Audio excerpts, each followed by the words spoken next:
Chapter 2, Prologue, continued. The dialogue between scholarship and imagination. At the end of our previous episode, Joseph Campbell left us with a fundamental question. If myths appear again and again in different cultures, separated by vast distances and long stretches of time, what do they reveal about human nature?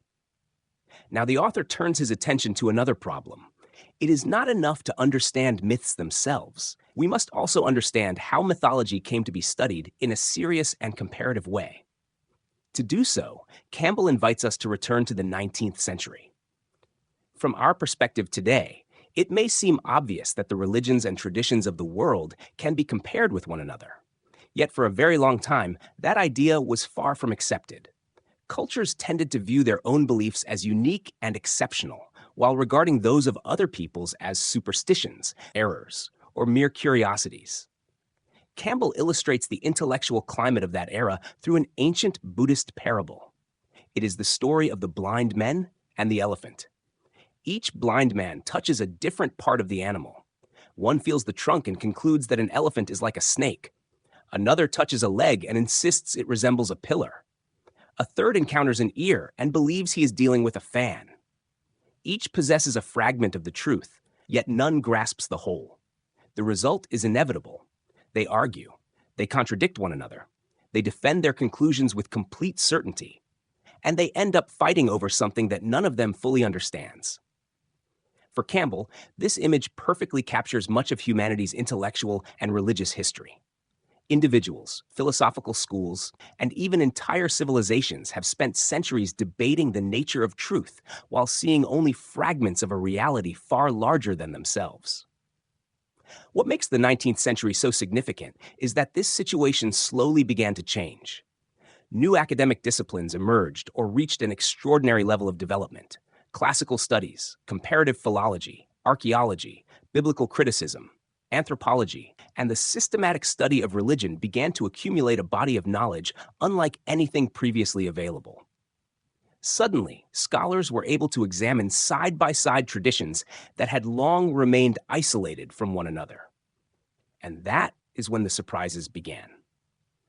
One of the earliest challenges arose when researchers attempted to compare the biblical tradition with the mythologies of the ancient world. For many religious communities, such comparisons seemed deeply unsettling. Greek stories could be called mythology. Biblical narratives, by contrast, were regarded as sacred history. Yet, as research advanced, unexpected parallels began to emerge. Similar motifs, comparable narratives, shared themes. And some of these elements appeared to originate in traditions far older than anyone had previously imagined. The situation became even more revolutionary with the rise of comparative philology. Today, it may seem like a highly specialized field, but in the 19th century, its consequences for the understanding of human history were profound. Scholars began to discover striking similarities among languages separated by enormous geographical distances. Sanskrit in India, Latin in Rome, and ancient Greek displayed relationships that could not be ignored. One of the key figures in this discovery was William Jones. By comparing the grammatical structures of these languages, he arrived at an extraordinary conclusion. They all seemed to descend from a common and ancient source. Later researchers expanded these observations and demonstrated that a vast linguistic family stretched from India across Europe. This meant more than a simple relationship between languages. If languages were related, perhaps certain patterns of thought were as well, perhaps certain symbols, perhaps particular stories, perhaps even some religious structures. And that was precisely what many scholars began to suspect. Campbell notes that researchers uncovered unexpected connections among the ancient traditions of India, the Germanic mythologies, the Greek world, and numerous European peoples. For the first time, it seemed possible to view large portions of human cultural history as parts of a single process. The intellectual impact was enormous. India, in particular, exerted a powerful fascination upon Europe. The Vedas, the Upanishads, and the Buddhist traditions became known to an increasingly wide audience. Philosophers, writers, and artists encountered ideas that appeared to open entirely new horizons.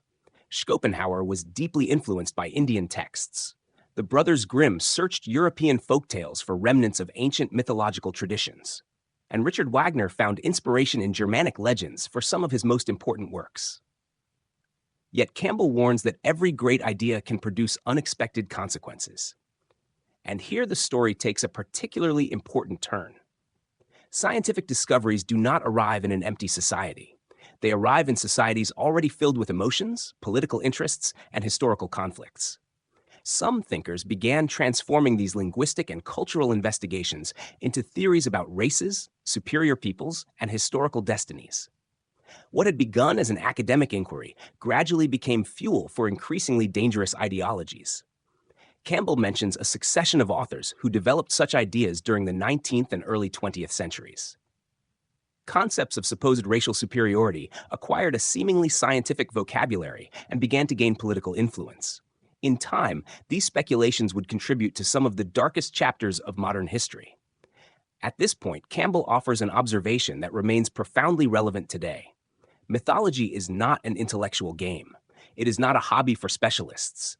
It is not an innocent collection of ancient stories. Symbols possess power. Ideas possess power. The images a culture adopts to understand itself have real consequences. They can inspire creativity, cooperation, and spiritual growth. But they can also nourish fanaticism, exclusion, and conflict. That is why it is so important to understand them properly. While technology advanced at an extraordinary pace, Campbell observes that humanity's psychological and symbolic self-understanding did not always keep pace. Machines became more powerful. Communication became faster. Societies became more complex, yet the ancient emotional and mythic forces continued to operate beneath the surface. And when they are not understood, they can reemerge in unexpected forms. This is one of the most subtle and important messages in these pages. The study of mythology is not merely about looking backward. It is also about understanding the present. Because myths never completely disappear. They change their language. They change their symbols. They change their cultural clothing. Yet they continue to shape the way individuals and societies interpret the world. After warning of these dangers, Campbell returns to the story of the scientific discoveries that transformed humanity's understanding of itself during the 19th century. And the list is remarkable. Egyptian hieroglyphs began to be deciphered. The ancient civilizations of Mesopotamia emerged once more into the light. The myths of Oceania, the Americas, and numerous indigenous peoples began to be studied systematically. Human remains from far earlier periods than anyone had imagined were discovered.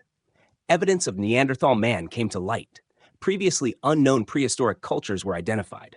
And, of course, Charles Darwin published On the Origin of Species, forever changing humanity's understanding of life and natural history. Each of these discoveries expanded the horizon. Each forced people to reconsider old certainties. Each made it increasingly clear that human history was far longer, more complex, and more fascinating than previously assumed. For Campbell, all of these advances point in the same direction. Humanity gradually begins to see itself as a single whole. Cultural differences remain, and they continue to matter, but behind them emerges a shared story. An immense story.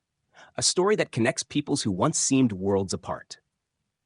A story in which myths, symbols, and beliefs cease to be isolated curiosities and become expressions of a common human experience. And perhaps it is here that Campbell's project reveals its full ambition. He does not seek to gather ancient stories merely for historical interest. He is searching for something deeper. He seeks to understand the ways in which human beings have tried, again and again, to answer the same fundamental questions. Who are we? Where do we come from? What meaning does our existence hold? Why do we suffer? And how should we live? As we continue through the Masks of God, we begin to understand that these questions do not belong to a single culture, religion, or historical era. They belong to humanity as a whole. And myths, far from being simple fantasies of the past, constitute one of the great records that unbroken search. In the next stage of this journey, Campbell will move from the history of ideas into the far more ancient territories where the first symbolic expressions of our species were born. There, in the depths of prehistory, we will begin to encounter the most remote roots of the human imagination.